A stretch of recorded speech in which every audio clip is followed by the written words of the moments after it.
Okay, so I'm going to try and do the timing numbers tonight. Bit of time for myself. Now, I call it as I see it. Some stores are good, some stores are really weird.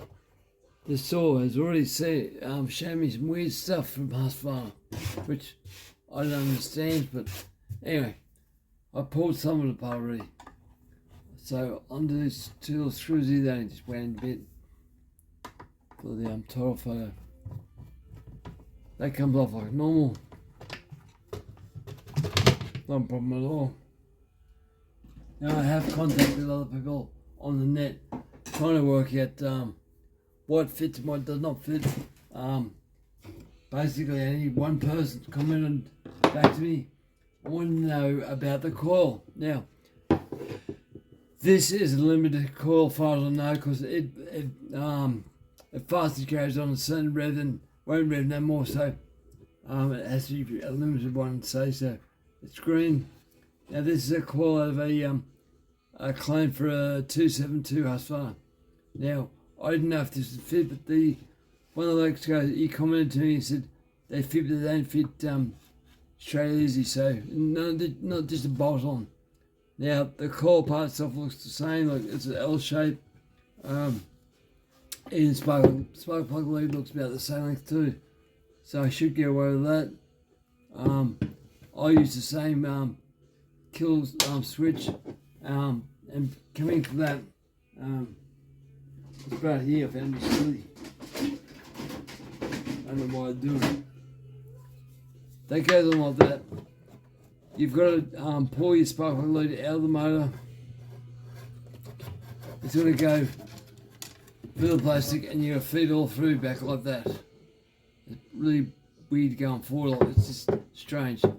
Same as the kill switch lead, sort of go through that hole, and it's going to be wired up to the kill switch here, which is like a lot of mucking around just to get the thing off hard. You know, it should have been designed just a bit better than that. My thoughts anyway. Now, I'll pull them off. Oh, that thing. Like one of the guys is commenting, I don't know who he was now. You can clench your fingers. He said check the accelerator. So I'll check it. He said not one of these has he ever seen where the accelerator opens up fully. So to me that doesn't open all the way, because I can actually move it quite a bit afterwards. So it's not getting full articulation on it. That's quite a bit. So I'd say about another 10 more minutes on the clock. That's just not full throttle. So it's not getting full amount of air. So I'm going to look into that. I don't know if I can get some more adjustment on it all. Yep. It's that stopper there. See how much more I can get out of that. So that's 4 revs there. I can't get no hard, I'll break some. But if I lift that cable up, that's how much more there is. So I'll do some adjusting on that. I don't, might have to put a wash under here, or maybe something like that. Don't know. Yeah, just a wash or something. Obviously that's designed for that. Design fault. So I'll pull the muffler off and have a look at inside the cylinder. Okay, so now I've got the muffler off. Try and film inside the cylinder with some light. The piston's perfect. Everything I've seen from Paul so far has been excellent. He looks after his stuff, which is nice. Some guys don't. So, I'm going to zoom in a bit. There you go.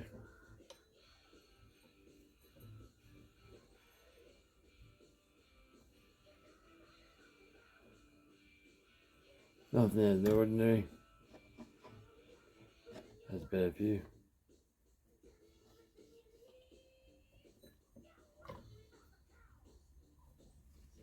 Trying to get my head the right angle.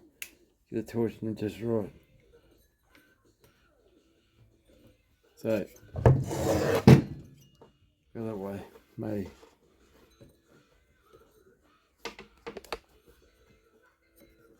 Oh, I can't move my fingers on that thing.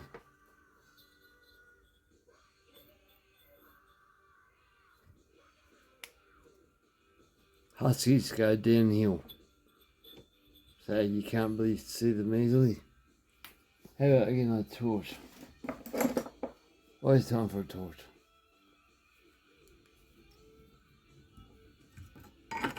No, I think I can get view in there at all.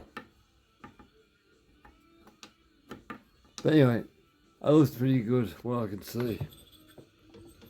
Trust me, you start trying to film things and do things like this, it's never easy.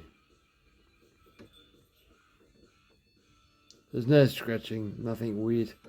So, I'll continue to pull down. I'm going to pull the clutch off it now, so I can mount up the timing wheel. Because I want to know the numbers of this thing it pulls. I'd say there'd be really big numbers, or small numbers I should say. I'd say the intake will be low 70s, maybe even 70. Going by all the big old tires. Because this is a chunk of murph, it's big, it's not designed to high rev, but I know they can high rev if you push them. But I want to make this into a nice, good work saw. See, even the inside where he's worked it, it's hardly done any work, like chain got loose, that's expected on a big saw. Because you're probably pulling long bars. But it's just a clean saw, nothing corrodes, it's just lovely old saw. Don't the age of the thing, but in the anti-vibe, everything's nice and tight. So I'll pull this clutch off now, pull the carby off, mount up the time wheel, and just see what this thing is and what the plans will be once I've got it all pulled down. So I've got the muffler off. I should show you what's inside of these mufflers. Don't know if I can, but I'll do my best to put it there. Angle my torch down a bit. Oh, they're full of weird stuff inside. So up in the top just there is a like a bulb shape. And there's a tube. Don't know if that comes out very well. I'll focus further in.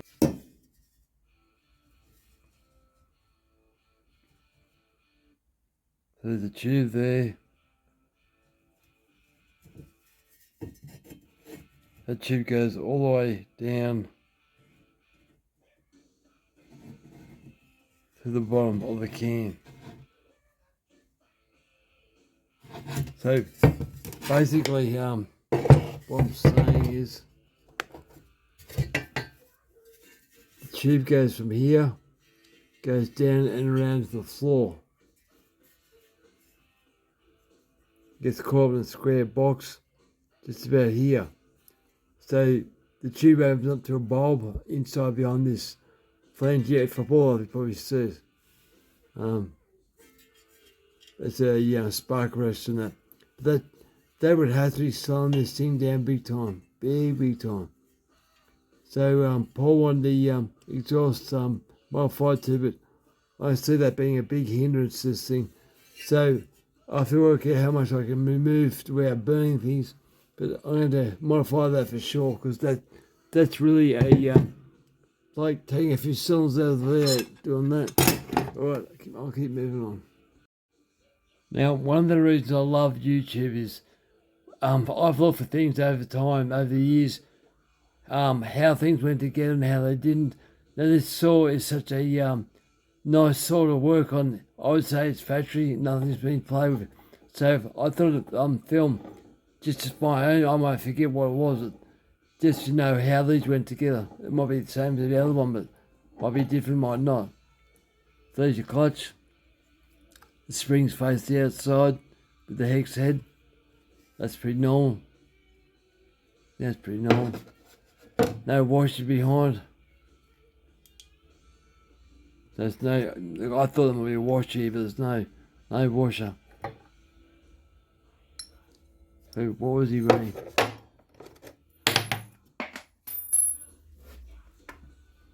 Where did it go? Hang on. I'm just afraid, shouldn't know that. Bit of wear on it, not much, but just a bit. So that's that. It's got a nice large bearing, so that's good for wear and tear, like that. So I'll put that safe. So doesn't get damaged, I'll move on. Now I'm filming this for myself because little things like this give you a headache when it comes to putting tools back together. So it had a little bit of rust on the bolts. Must be a bit moist where you are, mate. So the washer under them, these were quite tight. So along the 4 mils, keep them separate. Now what else is holding this thing down? A really weird gasket. And the gasket's not really doing its job. Stuff's getting past it just a bit. Don't know if that's fractured waters. Oh gosh, there's all cables and crap. Okay. Cables for manual oiler.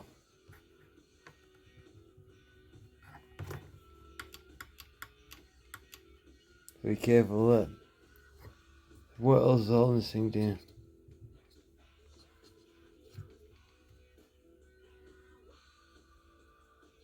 All you guys that play with these things all the time. I've done these maybe before on demolition saws. Done quite a few of them actually. They're quite easy to work on. Apart from undoing the screws for the back for the demolition saws. A bit hard to get to. Well, I'll just sit here and nut this thing out and I'll come back when I've got nutted out. Okay, I worked out where the bolts are. Sneaky little buggers, so got these rubber plugs. Just like that. And I don't know if that's factory. Doesn't look like factory to me. It's too small. Not quite right. So I'll put it back the way it was, but I'd say it's to stop dust. I'm there a bit tighter. I fished it out.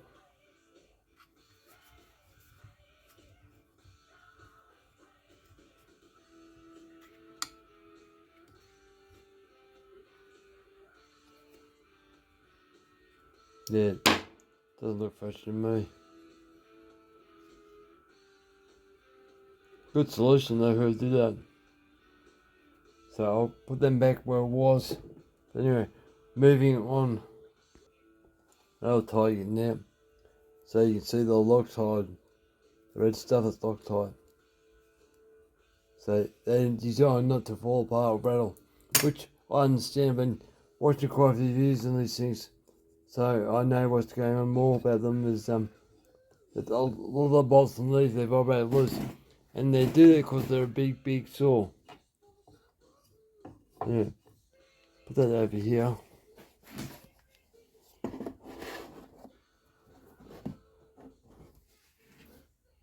Get that carby off.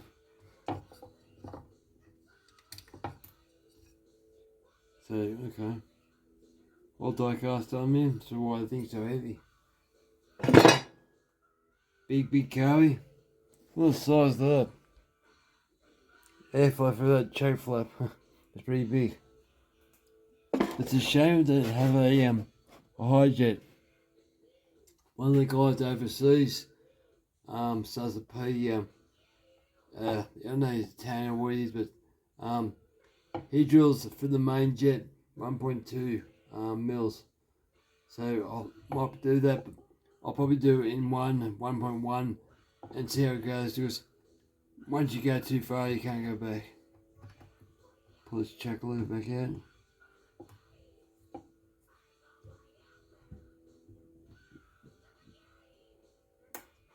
About damaging anything, that's off. It should come out, it comes out like normal.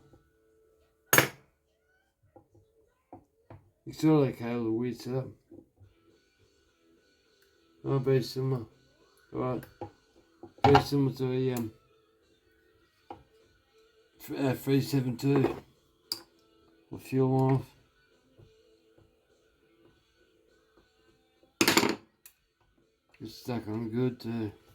Right. Small pliers. My daughter, she pinches tools, so I pinched my small pliers. These are for jewelry making. Just rock the line a bit. Just to unstick it. Probably pour out fuel on that. So that's the carby.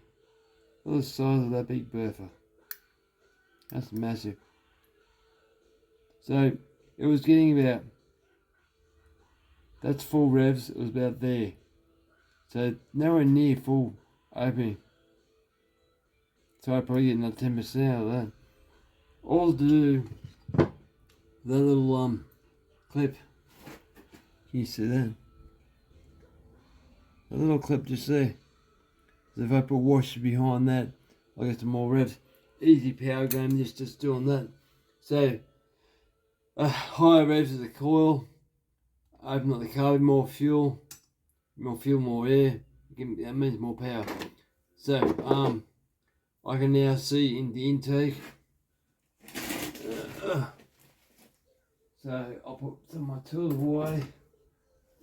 So nice and clean. Is anyone in here? Just see what it looks like.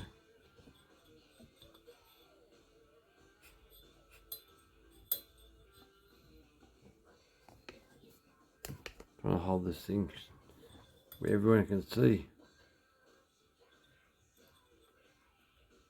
Nice and clean. No damage at all. So it's a nice opening in the gap too. It's almost perfect.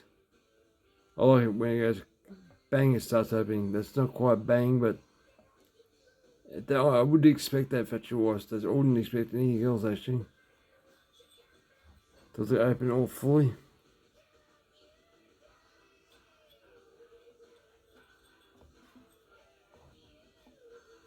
No, not really. So it's a candidate for a lane or tonsilling because the piston goes up and goes past the top. So you go a bit, but that's quite a big hole. But I'll go inside and see what it looks like when I pull it all apart. Alright, now I'll put the time wheel on and then we'll hook up the timing, see what the numbers are. Okay. Charles Briscoe, if you haven't watched him yet, watch him, he's a smart bloke. This is his idea. I commented last time I don't use it, but don't go berserk with that backing up. Otherwise you start pulling your studs out or twisting or carrying on. Depends what the saw is. But I've been using this on the dog screws. But most saws have the same point from the crank to wherever, so it's not hard to bend it just a bit to suit what you need. I will eventually make a longer groove, so it just goes over that too, but I just nip it up so it doesn't want to move. But best way to put your timing wheel marker on there. Hang on. Okay, so I can show it's deadly tuned in. So you're looking at 12.5. It should come very clear, hopefully. On one. Touch screens, they don't like your fingers and they come all crap. Okay, so 12.5 it should be. 12.5 one way.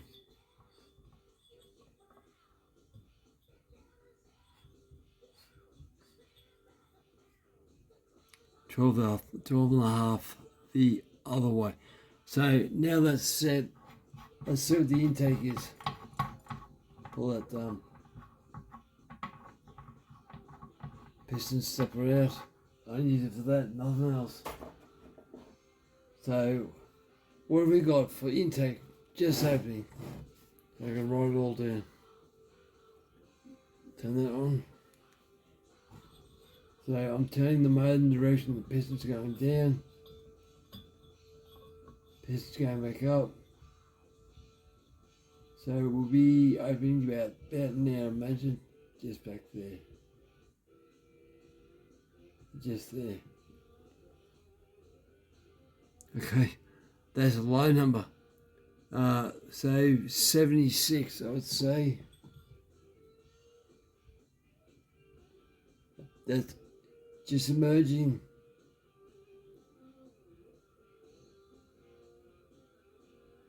Yeah, I'll do 76. Alright, 76.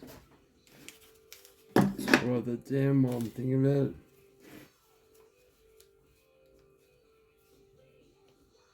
Oh, not 76 years. 67. 67 degrees. Okay, so I'm making mistakes. So 50, 67. Right, now I'll do the exhaust. Now, I'll do it the way I've been doing it recently. I find it more accurate. So, first ray of light that I can see up to the exhaust into the spark plug. Not a Charles Briscoe idea. Which, common sense makes sense. I'll do it in my book. So if it doesn't make sense, why do we do it? Will he take away me? No, it's not good for us, but we all eat it. Common sense would say cook your own meal. Well, that's just happening there.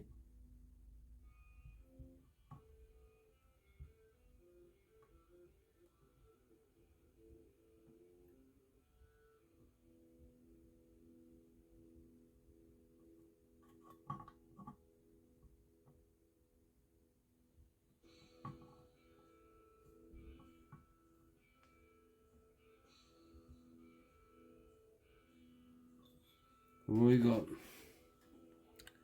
dead on 100, okay? 100 smack oranges. So I got that there. Now if I can see transfers off with the boroscope out. Which I do have one, but another cheaper one. You know, the top present your father gives you. Because these are mine no more because you get a better one. But I'll still get it and see how it goes. Hang on guys, I'll get this thing. Before I do the transfers, I thought I'd show you this. This is under the carby. So it was made looks like the seventh month of 2000. So you guys can see that.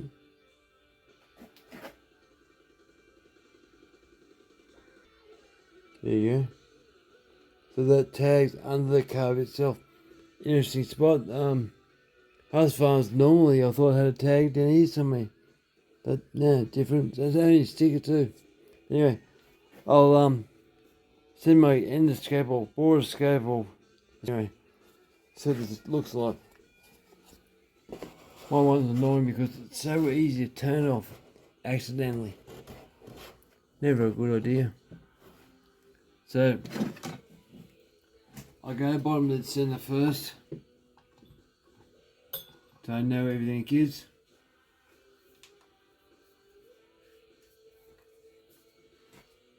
Turn my boroscope light on.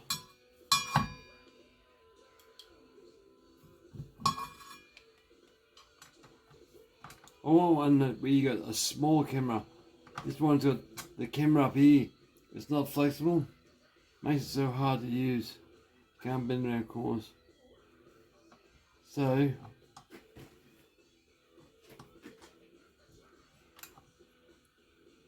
if you guys can see that, try and do it real time.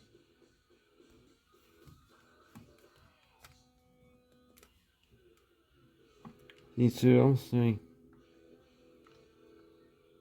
There's there.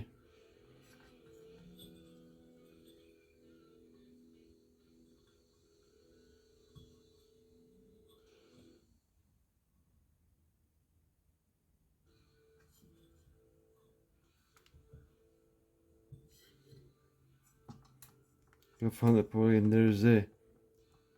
So you guys can see that. Gotta make sure I'm looking at the right port though. That's the hardest thing, seeing what you're looking at.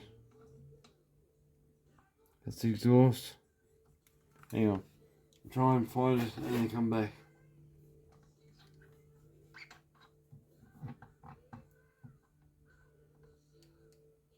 No. Some saws are easy to see, some are hard. Someone's doing burn in their car, resting the tyres. I miss being young. Young and no responsibilities.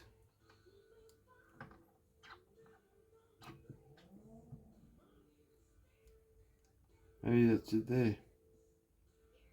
Mustn't be very big.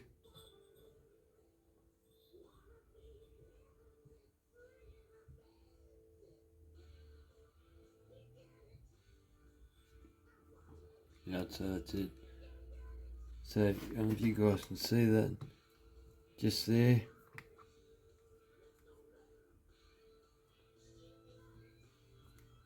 So I hold that like that, trying to flow with my other finger.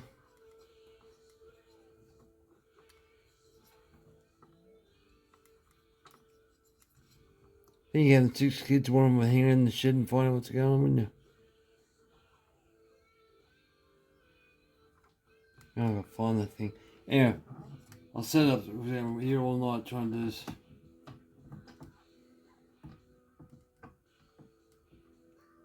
Where are you again? It's like you go right, it goes down, you go left, it goes up.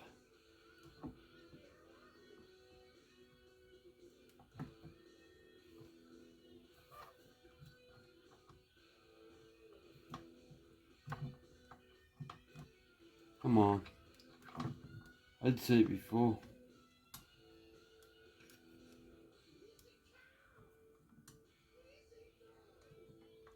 There you are.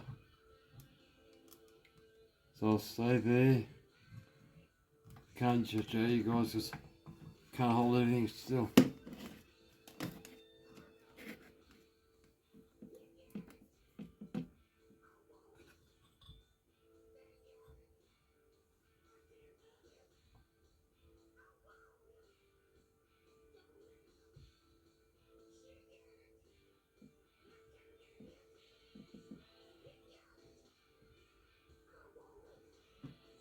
To me it looks like just 120 degrees. That's good.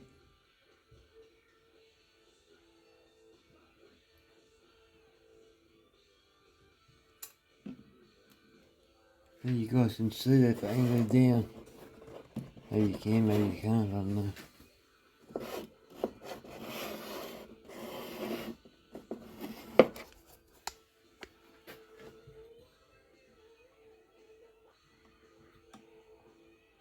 That's the port there.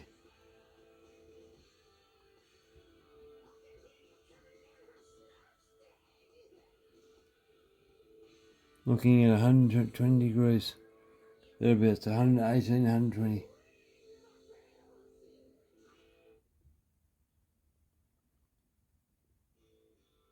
I go 120.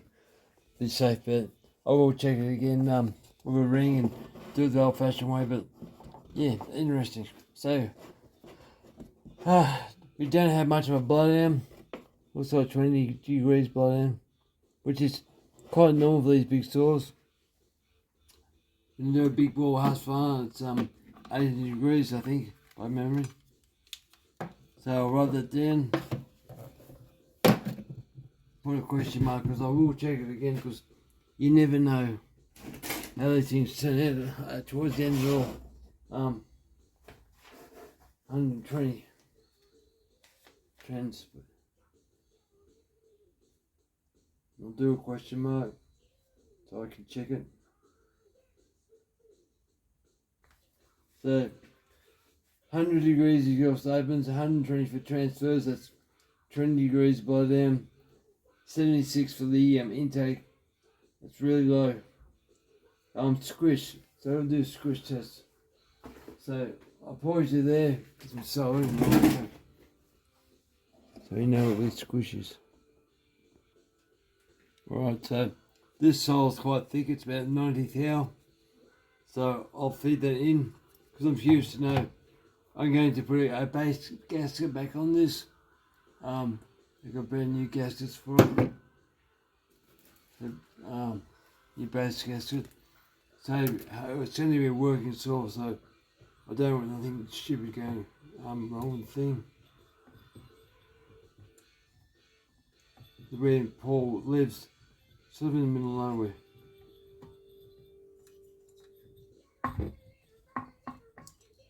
Hardly got any squish at all. Hardly any at all, like bloody hell. So it's an old-fashioned thumper. That's all it is. This could be a good candidate for base gasket removal. Don't know. What we got?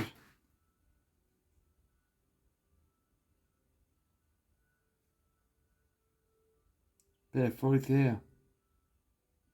Yep. 41,000. So yeah, I could do a base gasket removal, but I don't know how thick the gasket is of this gasket is here. It's quite thin. But anyway, that's how it is. 41,000 inch. I'd write that down. So call it quits for tonight. Call it quits because it's getting late.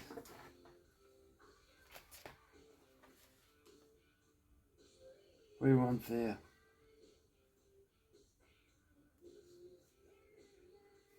Well, those are metric.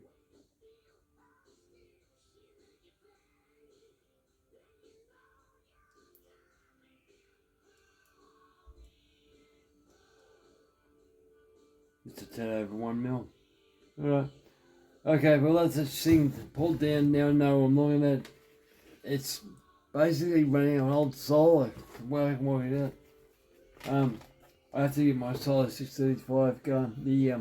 The strip of the top's been buggered.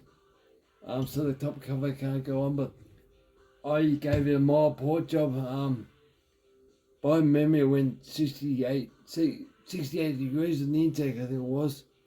But it's a steel liner. And because the steel, I gotta make sure it warms up. And that's factory steel liner. And they'll last forever. And I managed to get a new piston for that, new rings, base gasket delete, base gasket delete. So after compression, just a tiny bit. But it starts so easy, so I want this thing to perform like the sail. At least it should perform really good. But anyway, interesting scenario. So I'll see how this thing goes. I'll pull it apart. Pull this tomorrow, so if you want, guys. Pull this tomorrow, put it together and try it and some wood. But I'll get the coil up and running. If anyone knows any tips out of the coil, please contact me as soon as you can, because I don't want to dick around too long, but I'll just see how this thing goes. Oh, the other thing I found too quite interesting is the boot in the intake boot. It's quite a rubbery boot. Oh no, it's not. It's the fact that it was counter glued that. So okay, the bolts go through this into that boot. I thought it was a flexible boot. It's not. Oh, it's a bit disheartening. Oh, but the block. So we still got a good gasket. Look at that cylinder in there. Yeah, it does too. Yeah, cylinder. Pulse line. It's nice big pulse line too. I suppose it has to be. Feed the fuel for this thing. Anyway guys, I'll turn you off there. Thanks for watching.